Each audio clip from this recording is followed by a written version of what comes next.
Studying the Word of God can be difficult. One of the easiest ways to study the Bible is one verse at a time, but at times it can seem overwhelming. Our goal in this podcast is to wrestle with the text and dive in deeper.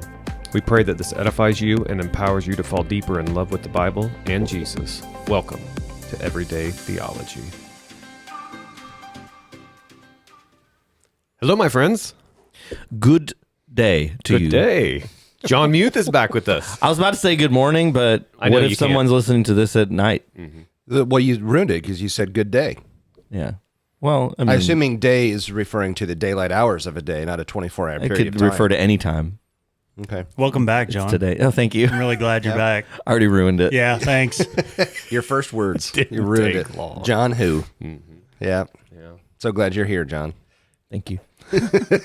Welcome, guys, to another episode of Everyday Theology. My name is Guy Parkerson. I'm here with John Muth. He's back from a 2-week vacation. Yeah, he is. Thank you. Sorely. You were missed. You were missed. Sean Newby, thanks for joining us. Hey. And Ian Stamps. What's up?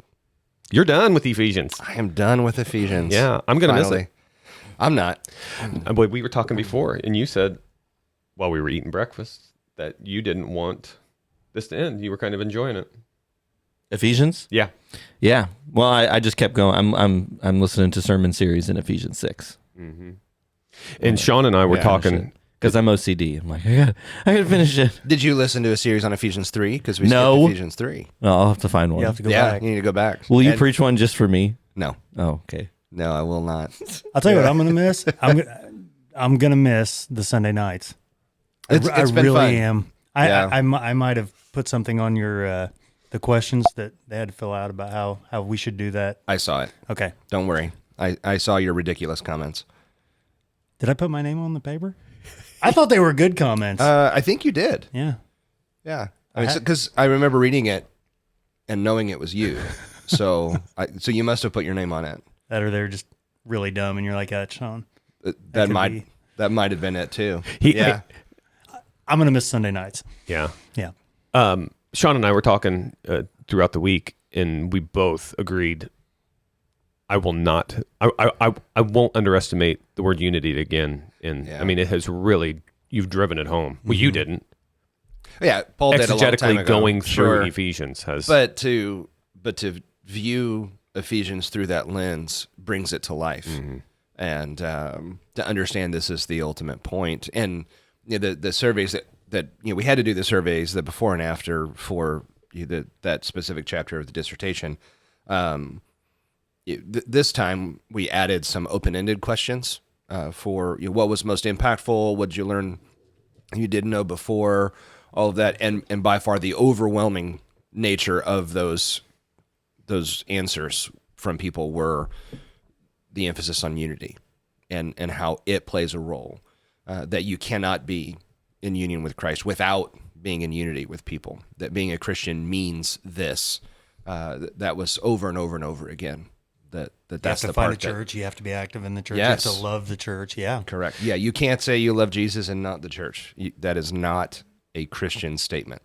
Yep. People who say that are not Christian people, because that is an anti-biblical statement. I really wish you would have told me that you added some open-ended questions, because I totally would have come in and filled one out. Well, that's what Sean did. And Yeah. I didn't do the initial survey. I just for did fun. the open-ended questions. Yeah. You could have. Yeah. I had a couple people email me, but just to mess with you, insights. like completely ridiculous answers. That's what I'm getting at.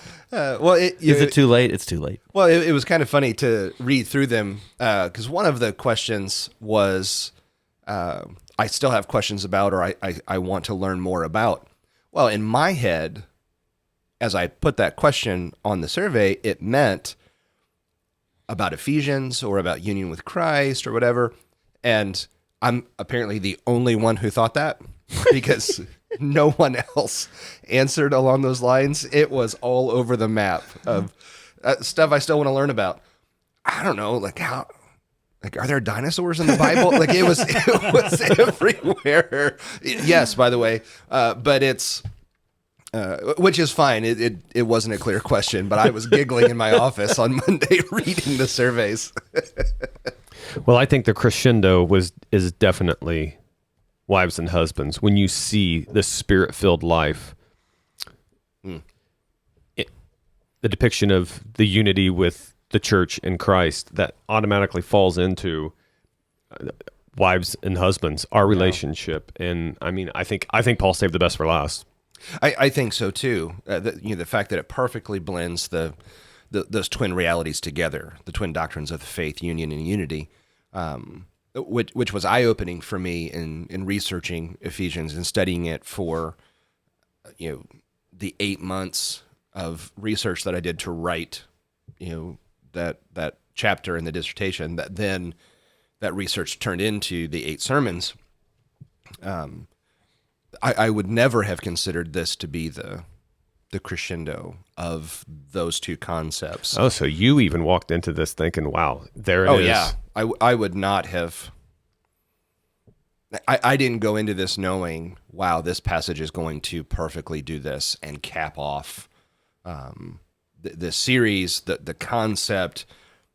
I did not know that until I got into it. It was eye-opening for me. Cool. I've been studying this since January.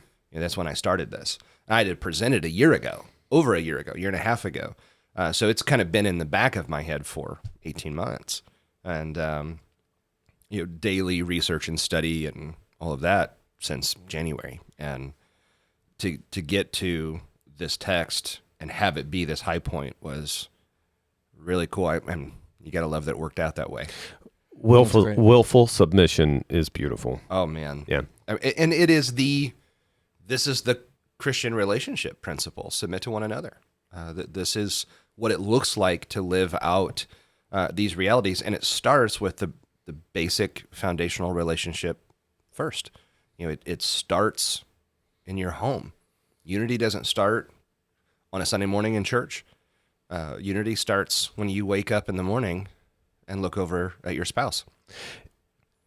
It's funny, though, how Paul even needs to say this. To me, it sounds like it should be just obvious. I mean, when you look at what Christ did for us on the cross, if we're supposed to mirror Christ, which we are, shouldn't it just be obvious that we don't rule over our wives and our children with an iron fist, but it's with a loving, submissive behavior on both ends?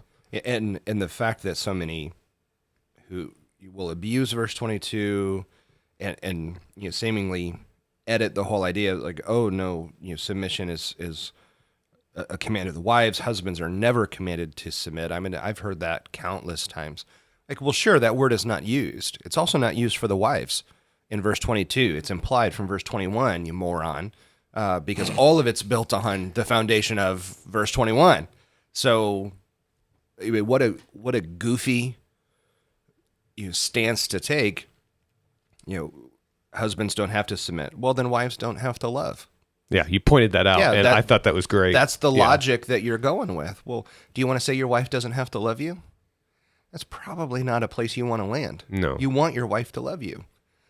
Therefore, again, it's not the same. It looks different, but sacrificial love is absolutely an act of submission. Mm-hmm. And again, theologians get all bent out of shape when you start talking about things like Christ submitted to the church.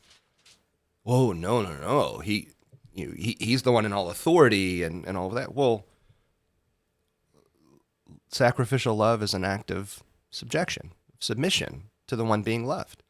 That's exactly what that is. It's not because we were over him or we have more authority than him or we're his boss. That's not the case at all. He willingly offered himself for us. That's the textbook definition of submission. And we're supposed to mirror that. We mirror that. Again, the fact that, and I brought this out in the sermon too, the fact that that Paul will claim here that the husband is the head of the wife, verse 23, just as Christ is the head of the church. But the corresponding command to the husbands is not to rule. You're the head of the wife, therefore rule her. That's not it. You're the head of your wife, therefore love her. That's what that means. So this whole concept of headship and leading in your home and leading in your marriage, if you make it about power and authority, you've totally missed the point. completely. And how beautiful is it when you've got both parties willing to participate in Ephesians 22 through 33? Yeah, absolutely. But, what do we do as Christians when we've got one of the parties willing to submit to this idea that Paul is? I've got an answer to that. I can't wait. Oh yeah, let's hear that. Did I just tee you up? You kind of did. You did. Yep, Sweet. yep. Man, there's a reason why this is my show. 1 Peter 3. In the same way, you wives, be subject to your husbands, so that even if any of them are disobedient to the word, they may be won without a word by the conduct of their wives. So obviously this is saying, even if your husband is not following biblical example, you need to still be living out your role so that he may be won over. I think that it'd be safe to say that us as husbands, if our wives are not, we are still to be loving, leading, gentle, right? Absolutely. I mean, that would Yes. go one for the other. Yeah, if it's true for one, it's true for the other. But this text is almost harder to deal with, I think, than Ephesians 5. Yeah, First Because Peter, this is saying, like, even this is tough. yep, even if your husbands aren't, you still need to be. Well, because you want to, again, it makes it more palatable for us.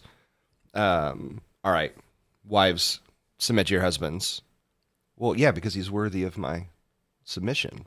Respect him. Well, yeah, because he's earned my respect. Or husbands, love your wives. Well, yes, because she's lovely, and I delight in loving her. But what if they're not deserving? What if they haven't earned your respect? They don't deserve your love. Well, that's inconsequential, isn't it? You don't get to say then, well, then I don't have to do my part. The commands to you are still the commands to you that you're going to answer to the Lord for. You're not going to answer for your spouse's obedience. You're going to answer for your own. But verse 21 has already made it clear that we're subject to one another, not because the other one deserves it. We're subject to one another out of the fear of Christ, because of him. Yeah, and this is why it's so important to be equally yoked when you walk into a Yes. relationship. Ladies and gentlemen, do not marry an unbeliever. Do not do it for any reason whatsoever. Yeah. Do not marry an unbeliever. You just don't see that when you're dating. Like, I mean, when you're young, you don't Yeah. you don't see the importance. You don't. of it. And my wife married an unbeliever. Yeah. And obviously God's plan wasn't for me to stay an unbeliever, Yeah. which I'm beyond grateful for. But that is so, I can't imagine how much smoother our marriage would have been from the beginning if we both would have been equally yoked. Well, think of the joy that you could have had, the peace you could have had, the lack of dysfunction you could have had. Not just with my wife, but with my children. Yeah, I look at the absolutely. way I raise my children Yep. then versus now. Which nobody thinks about that one, right? So, I've got one kid at marrying age and another one getting ready to be marrying age. This is a conversation we have all the time. So do not marry an unbeliever. One, it's sinful for you to do so. You cannot do this. But nobody thinks about beyond, well, I love this person, and they're so pretty, or he's so handsome, or fill in the blank of whatever. He's nice to me. love him. I love him Because Dad. he's handsome or she's cute. Yeah. Think about values. They do not share your values. So you're going to have children together. How you raise them are on opposite ends of a spectrum. How you handle finances are on the opposite end of a spectrum. Moral views, political views, all these things that affect everyday life, you are not in line with them. I don't care how good looking they are. I don't care how long you've invested energy into this relationship. Bail. Unless you're married. Then if you're married, you can't bail. But if you are not married, if they're not a believer, walk away. That even goes to like unity in church, we'll say. Like Yeah.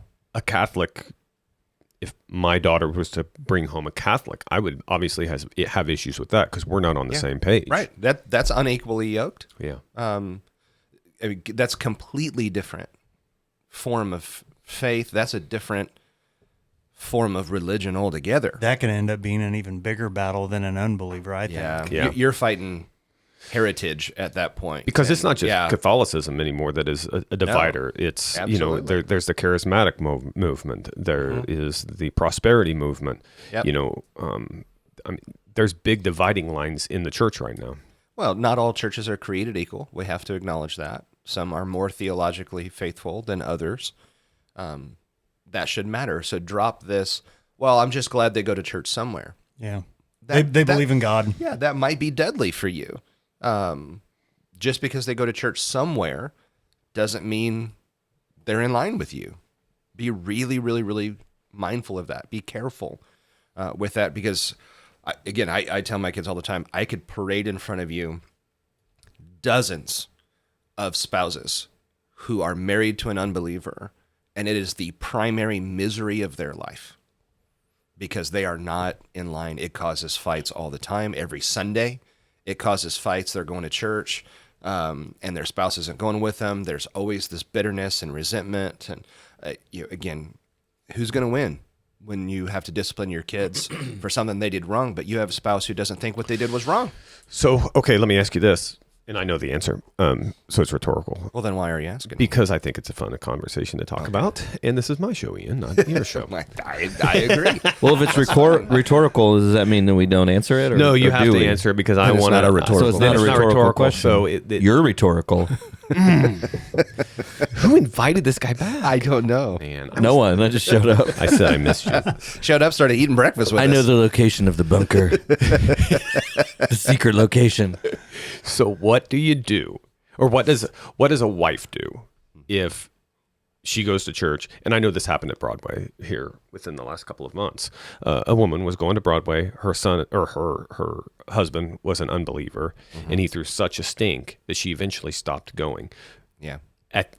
This is where submitting to your husband is not acceptable, correct? Absolutely. Yep. That what his demand or request was, or whatever it might be, that's sinful. To keep a Christian from going to church. So submission doesn't apply to sinful requirements. Think of it. We're committed to be subject to the government. In 1 Peter, like that's a fact. That's there. But what happens if the government restricts something that God commands, or they command something that God forbids? Well, then what? Well, Acts 5, we must obey God rather than men. I don't answer ultimately to the government. I answer to God. And that's true for a spouse. You answer to the Lord. So it causes fights. Okay, go to church. That's unreasonable for him to ask that. And unless he's, tying you down, go to church. And because who knows, it could be your faithfulness there that will win him over, just like ultimately 1 win Peter 3. him over. I was just thinking Yeah. about, so we've got the exact opposite that happened in our church. We had a woman, and you can mention their names if you want. She was coming to church because she was seeking. Yep. She dragged her atheist husband into our church, Kicking and screaming. and you know who I'm talking about. Yep. And now he is a follower of Christ. Oh man, that was a long time coming. She became a Christian a couple years before he did, and both were non-Christian. You got married under sinful circumstances. She was more into spirituality, right? Yeah, very much so.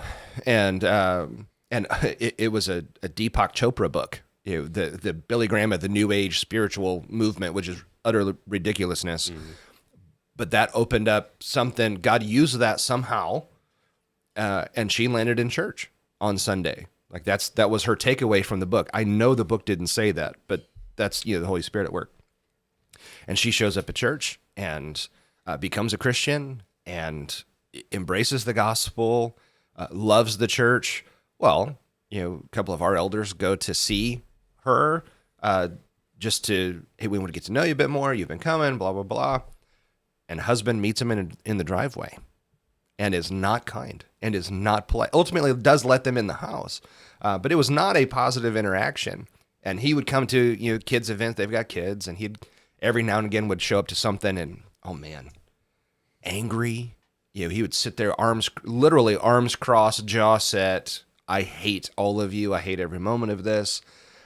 And then over a year or so, he starts to soften up, and we're normal people, so he's interacting with normal people, and we've destroyed all of his preconceptions about us, and he's got hurt in his past from a church, so that had nothing to do with us, but it's real. And it's common. It's very common, and he kind of wrestles through that, and we have some conversations, real simple stuff, normal guy stuff, and now he starts showing up on Sundays, and he starts showing up on Saturday morning men's study, and about a year in, we stand in front of the church, and he's in the baptistry, uniting with Christ. I mean, just an incredible thing, all because the Lord used the faithfulness Of his wife. of a believing wife.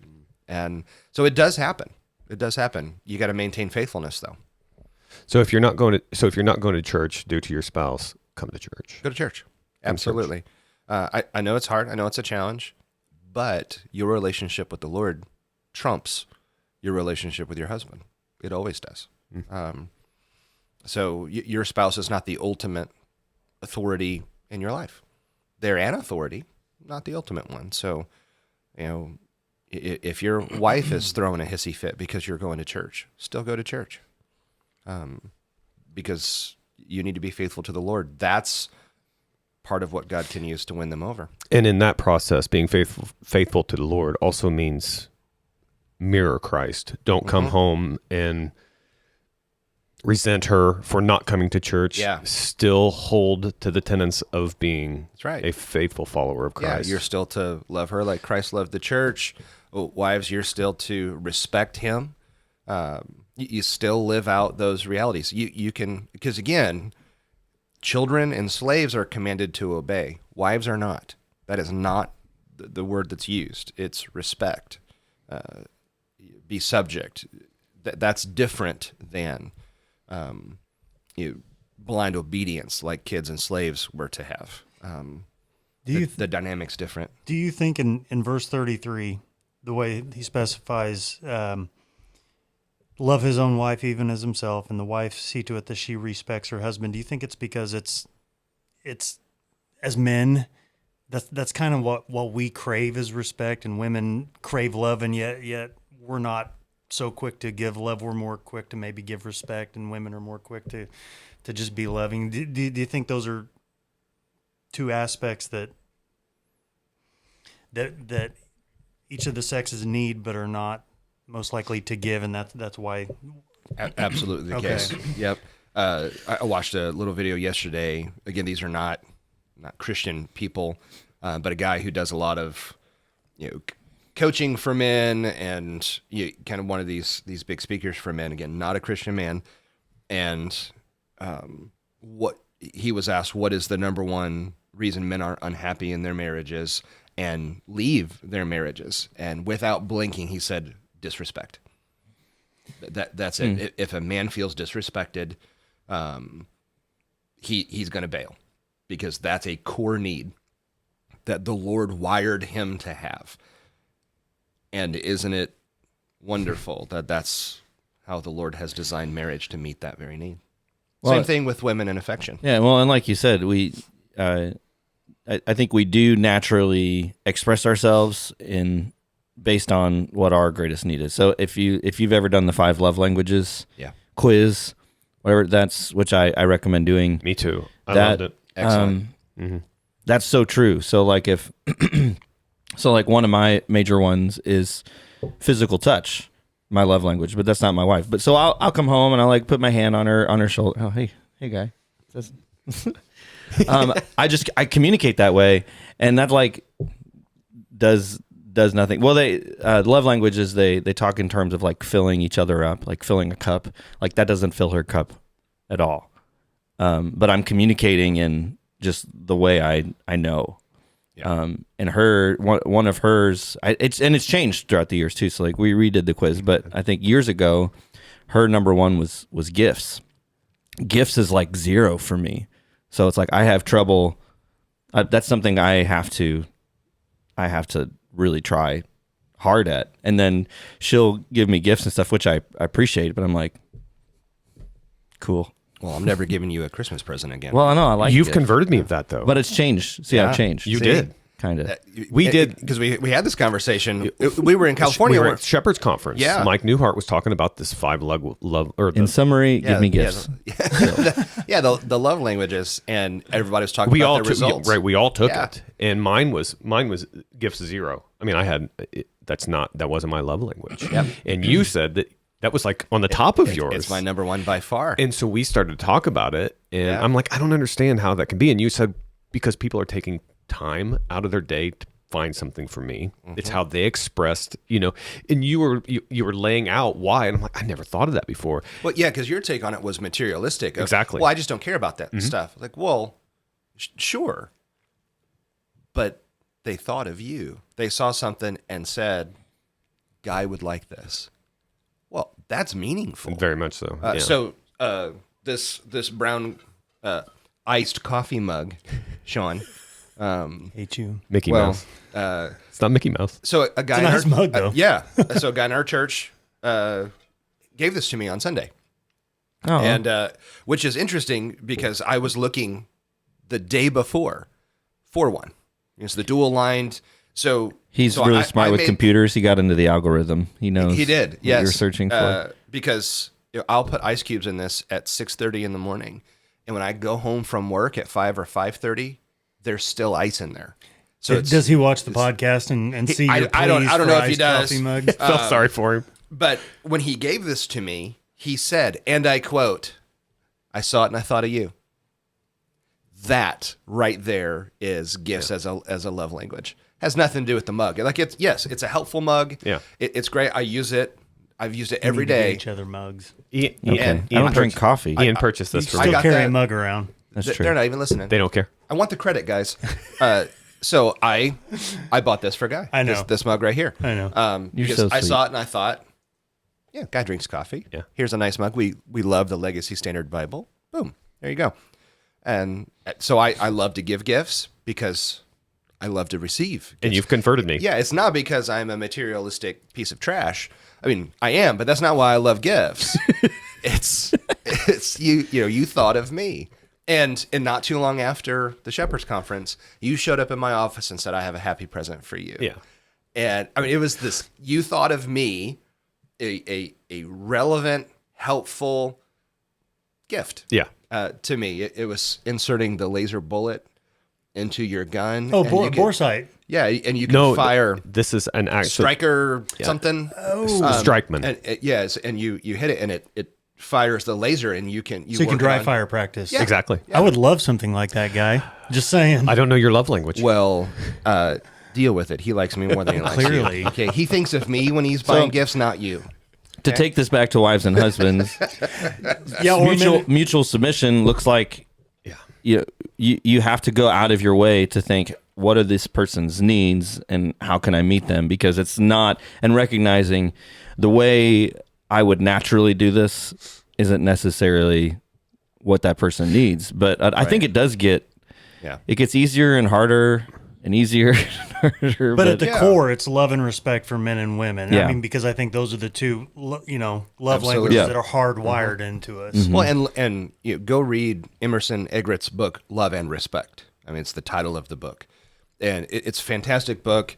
And really, it's based on anecdotal evidence. It's not necessarily this profound research. It's just as he, as a counselor, has interacted with people, this is how it works. And he's got the thing called the crazy cycle, and then there's the energizing cycle of love and respect. That I offer you love, and you respond by offering respect in response to my love, and because I feel more respected, I offer more love. And this is energizing cycle. Right.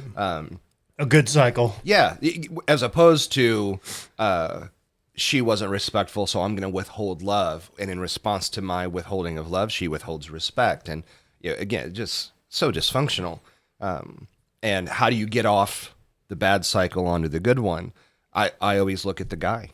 You want to lead in your home? You have to be sacrificed. It means you go first. Yeah, that's right. You go first. That's a really good point. you And that's offer, really tough. you offer the love when you don't feel respected.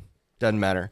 And trust that God's going to work in her, and she's going to respond eventually with respect for you. And that's not to say that only respect and only Yeah, you well, both that- need both. You need to respect your wife, and that also, but shows up it's in just- so many different ways. I Right. mean, I think these are categorical Yes. sorts of words. Yep. Can we talk about No. something else now, please?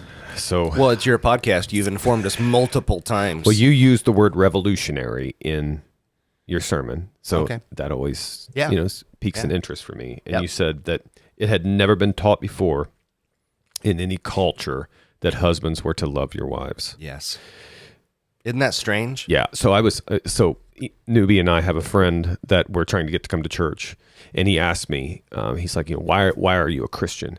And I said, because much like the similarities, this has never been taught, or this is an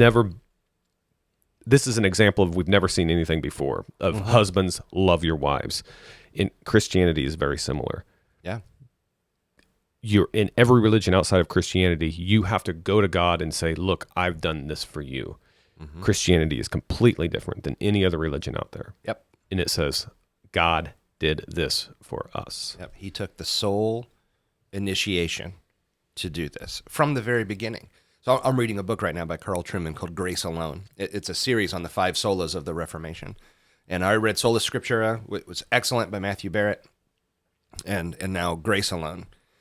And the point that he's just made, he's kind of in his overview introductory chapter of grace throughout the Bible, grace being this unmerited favor, undeserved attention and affection that begins at creation, which was a new insight. God didn't have to create anything. God didn't create the world and human beings out of need. He did it because he wanted to. He took the initiation of setting all of this in motion. And just like he's done that, he sets in motion the incarnation, Christ coming to the world. God didn't have to do that. And he sets that in motion. We're dead in sin. And he uses Lazarus as the picture, the metaphor, the model of God's initiation in salvation. He's dead. Lazarus didn't contribute to that. Lazarus didn't participate in any way that he and Jesus worked it out for Lazarus to rise from the dead and come out of the tomb. Jesus unilaterally took the sole initiative and said, Lazarus, come forth. And if Jesus hadn't done that, Lazarus is still dead in the tomb. There is nothing in the history of the world like that. Nothing. This is totally unique, separate from all of the other faiths in the world. The other thing that's interesting, just because this is in Ephesians, if you go all the way back to Genesis, how does God describe Eve as Adam's helper? Helper. I mean, that is so beautiful. Which It's is not a slam No. on her. That doesn't mean servant. God himself is called multiple times by that same Hebrew word for helper. He could have used the word slave. Yeah. He could have used. I mean, he could all types of dictatorship. Almost had to beat myself there. Yeah, be Dictatorship words. Yeah, right. But instead he chose helper. If Newbie needs me at his house for help, I'm there willingly submitting to him. What do you need? Yeah, you're a helper. I'm a helper. Yeah. It's not a bad thing. No, not at all. It's a very good thing, and is to be embraced. That's okay. It's not less It's indicative that men need help. Husbands need help. That's a brilliant point. Yeah, and I've told couples in counseling before that in the name of submission, for a wife to misunderstand and misapply what that means, to sit back and, well, I can't challenge my husband, I can't question my husband. He does all this stuff. We're up to our eyeballs in commercial debt because he can't not swipe the credit card. You fill in the blank of all this different kind of stuff. I was like, that's not helpful. Yeah. So you sitting back and letting your idiot husband do whatever he wants to do isn't you being helpful to him. He needs your help, which is very obvious because he's irresponsible and childish and all that. So your role as his wife is to help him. So sometimes what's most helpful is for you to say, "No, that's stupid. We're not going to do that." Maybe a little politer. Maybe. depending on the context. Dummy. Yeah, you dummy. I love it when you call people dummy from the pulpit, by the way, which you did. I laughed out loud. I mean, not specifically by name. I don't point at them like, you dummy. You dummy, Sean. Of course, Fair. I sort of did Sunday night almost. Sean raised his hand for a question, and I went, ugh, Sean. It's encouraging. you know he's bringing the heat. Well, he didn't. He said, so when you're done with this, do we have to call you doctor? That was his question. I was like, well, Not yes. that I said, "You ever do." intended to address you as that at all. I said, but just you and Jody and the kids. They're the only ones that have to call me doctor. Actually, we're getting ready to send out a end of year giving letter, and instead of it saying Ian Stamps, it's just going to be signed. What did you say? The doctor. The doctor. so Hey, humble. I Yours in earned those Christ, letters. the doctor. Yeah. Well, is there anything else anybody want to talk about? Because I had one more thing, but I feel like I've kind of bogarted this whole thing. Well, I mean, it's your podcast. Yeah. You keep telling Just us that, as I was thinking about marriage, I think that, we've talked about a little bit, you've mentioned money. The two things I think that trip up a lot of couples and are just drive wedges in their relationships are sex and money. And I just wanted to, I should have brought it, but you can look it up. But we have a book in our bookstore called Sheet Music by I've been Dr. reading that. Kevin Lehman. Excellent That's book. It's fun. You fun know, read. when couples get that aspect of their relationship right, which is so much more than physical, right? It's Absolutely emotional. it is. It's a spiritual thing. It's this mysterious representation of our union with Christ, this one flesh union. Yeah, that absolutely has a sexual connotation to it. 1 Corinthians 6. Yeah. Yeah, absolutely. So the case. when couples get this right, it's I can't explain it. Sets a foundation for the rest of the Yeah, relationship. everything else just kind of flows and builds on that, and it's that love and respect thing, that energizing cycle, I think is so much healthier. Yeah, So- absolutely the case. You know, So, I can remember. I'd recommend reading that book It's a great book. as a couple. And I can remember the first time I'd heard that sex was a good gift from God. And I can remember, this gets kind of descriptive, and I'm sorry, but I can remember the first time in the process of doing that, and I can remember actually giving God thanks for that. Now, that sounds so counterintuitive to what the Christian, how the Christian views sex, but the reality of it is, it's fun, it's beautiful. It's not something that's dirty in the context of Marriage, a marriage. Yeah. And I can remember actually in the act giving thanks for that. Yep. It was revolutionary. And that should be embraced and celebrated and not guilted. I talk to so many couples where, obviously, all research and even just, none of us are dumb. We know it's obviously the husband who initiates that a bit more and has a bit more desire for the sexual part of the relationship than maybe the wife does. That there are exceptions to that, but typically it's the rule that the husband is more interested in that. And it is shocking how many wives guilt them over that. Like, oh, that's all you want. Like, listen, you with the prevalence of pornography and opportunity for affairs and the sexualization of our culture, you probably shouldn't guilt your husband that he's sexually attracted to you and wants to have sex with you. Paul addresses that actually Yes, directly. He does. You I don't remember shouldn't- where it's 1 at, Corinthians but- 7. okay. Yep, on both sides. You shouldn't guilt Withhold. them and make them feel bad or withhold, like, oh, no, you shouldn't need that. But he does. And so do you. And it again, very little of that is physical. There's a whole lot more going on. Brain chemicals are involved in this, and emotions, and don't make them feel bad for wanting that with you. That's to be celebrated. And yes, my spouse wants to have sex with me. That's awesome. Yeah. Because I know a lot that don't. Yeah, Frank Turk had one of the best analogies for sex in a marriage. He said he related it to fire in a fireplace. He goes, you start a fire in a fireplace, it keeps you warm. It's Had one last beautiful. night. Yeah. There's, it's something to be admired.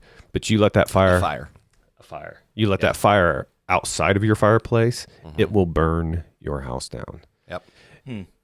I really like that analogy. Terrible analogy. You are I'm so the anti-analogy. police, man. He's going to be Sorry. thinking all day, He like, how will. can I Yeah. deconstruct that analogy? Yep. I don't know why I'm so hard on analogies, but I am, man. I really. Yeah, get Because over it. you man. lack the Holy Spirit. But when there's a good one, is that it? Join the club. I've been accused of that several times over the years. Destroying analogies? No, that, lacking the Holy lacking Spirit. The Holy Spirit. Yeah.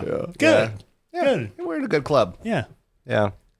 Well, we're out of time. Unfortunately, I wanted to talk about the word fear, what that means, and Yeah. we don't have time Yeah. because It's when you're afraid. There you go. Not- There you go. So I was going to ask a That's not actu- rhetorical It's question. not actually true. Yeah. It could mean that. Yeah.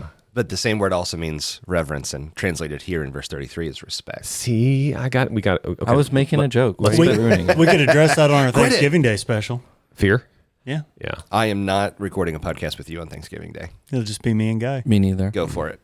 We will. You do it. We will. Do it. John and Ian, who? Yep. There you go. Yeah. Fine. Yeah. We're going to talk about the You word can- fear and how much both of you guys suck. Be our longest podcast ever. It'll And- take a while. Yeah, thank you for joining us on this Christian podcast. Feeling so loved. Oh, guys. Yeah. And you know what? In response to your lack of love, I'm not going to respect you anymore. Then I'm not going to love you even more. We're supposed to be subject to one another. Nope. Everybody but Sean. Yep. Okay. I'm gonna miss this.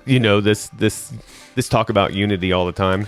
It's funny. I feel like we really had a hard time getting to where we're talking about unity. Yeah. And now here we are, and that's all I really We want need to to talk keep about. talking. We need to talk I about have it. an idea that we're going to, now that it's been put so front and center, that we're going to see it everywhere. And it's Absolutely. probably outside of Ephesians everywhere. And then so unity Absolutely is it just is. going to be. I mean, we're preaching all next year in the book of Acts.